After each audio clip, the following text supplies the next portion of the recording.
Okay, okay, okay. Ngayon ay Lunes at November 30. National Heroes Day yata ngayon. Kaya walang trabaho ang mga tao. Tambay. At ako naman ngayon ay nasa likuran naming bahay. Ito yung nasa likuran naming bahay. Hacienda. Ngayon ay palayan.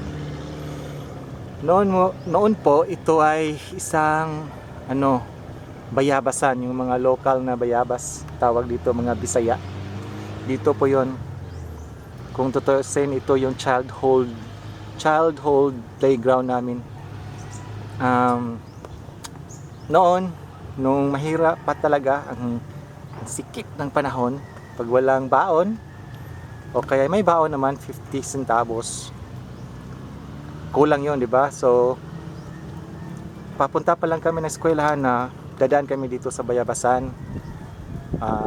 Pwede pagbenta yung bayabas, pwede na rin hingiin sa mga walang baon. Kaya kami, tayo naman yung mga di ba? Yung mga community, yung mga circle of friends namin, tayo lang. Yung mayayaman, mayaman, yung mga mahirap, yung mga middle class, ganun talaga. Ganun, di ba? So, noon ito ay puno ng mga bayabas. Sa gitna dito, bayabas. Tapos, sa mga portion na ito, yun yung mga hagonoy plants, damo. Meron ding mga ipil-ipil trees dito. So yung area ito is may mga hagonoy. So sa mga nakaraang taon, pag marami kasing hagonoy trees, yung sa ilalim noon malinis, walang mga damo. So ito yung comfort room namin. And dito naman is yung mga bayabas. So before and after going to school, dito kami palagi sa bayabasan naglalaro. So pag walang klase din naman, noon pa man may kambing na ako. So ito na rin yung pastula namin before. So pag walang pasok, Sabado, Linggo o kaya bakasyon, dito kami nagpapastol. Mag-abot-abot kami ng mga kapitbahay namin o matatawag nating barkada na rin. Sila baka, grabe rin sa kanila. Tig-iisas lang baka, sa amin hindi namin kaya yung baka, so kambing yung sa amin. So dito kami naglalaro ng batiw-tiw. Ewan ko kung ano yung Tagalog ng batiw-tiw. Dito kami naglalaro ng bahaw-bahaw. At of course, tagu-taguan. And minsan naninirador ng ibon, daming ibon noon dito. And one thing dito noon kasi daanan ng baha. So pag daanan ng baha, daanan din ng mga ahas.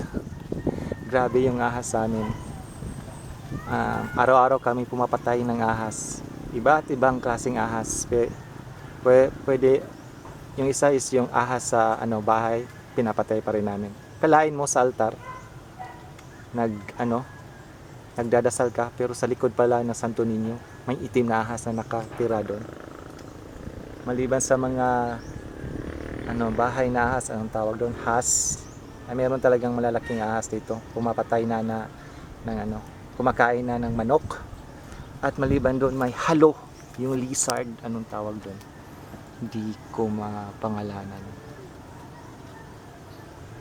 Ngayon kasi may irrigation na dito, so pag umunlad yung bayan natin, kasi yung pag may umunlad na barangay o pag may umunlad na komunidad, syempre may masasaktan yung kalikasan.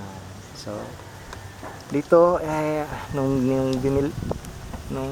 binenta tong lupang to, mura lang to. Sobrang mura ng lupang to. Kaya sa mga mayayaman na nakabili nito, swerte nila. Kaya ngayon ito na siya ngayon. Pero pag tag-init, minsan kasi walang tubig yung irigasyon, magiging pakwan naman dito yung plantation ng pakwan. Depende sa magtatanim. Minsan korpo-korpo rin. So bakit ko to na feature, kasi parang reminiscing the past na rin, kasi ito yung childhood playground namin. Tapos ngayon parang pasikip na ng mundo yung area namin dito. Parang wala ka nang mapaglalaruan. Parang yung mga areas noon na malawak, Kung hindi naging farm ng ganito, ng taniman ng farm, nagiging ibang farm siya. Nagiging poultry farm o kaya piggery. So, ngayon yata para nag-harvest yung poultry. So, langaw later. Pag piggery naman, pag gabi-gabi, mabahong tae na later. So, ganito yung buhay namin dito. So, habang sumisikip yung mundo, yung teknolohiya naman ay nag-advance. So, yung mga bata, yung kung anong mga laro noon, ngayon gadget na.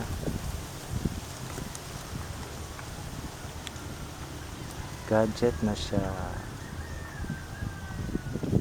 So, yun muna ang share ko sa inyo. Wala lang talagang dito. Noon kasi sobrang daming ibon dito. Pag gabi, grabing maya.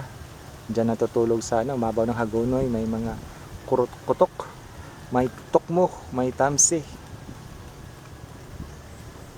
Sobrang daming namamaril din dito ng ibon.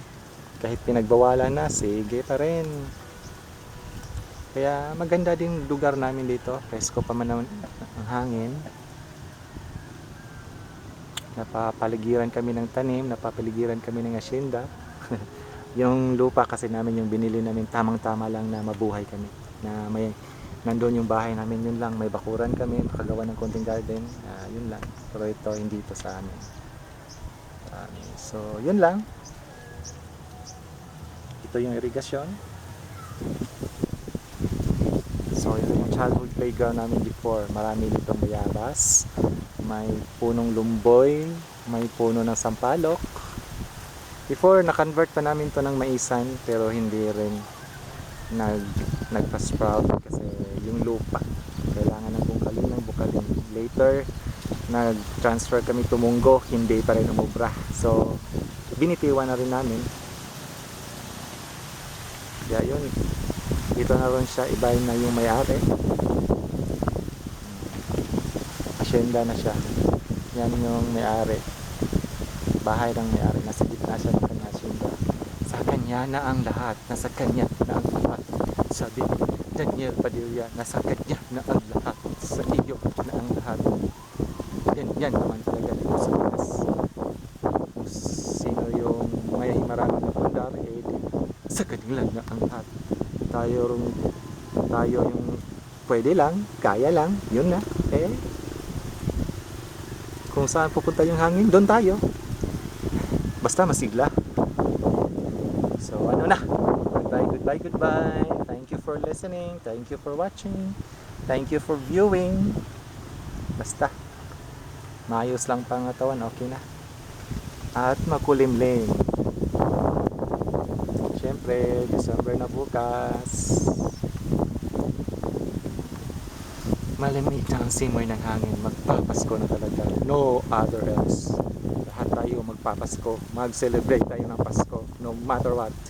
Okay. Happy New Year na lang sa ating lahat. Be blessed all. Over and out. Thank you.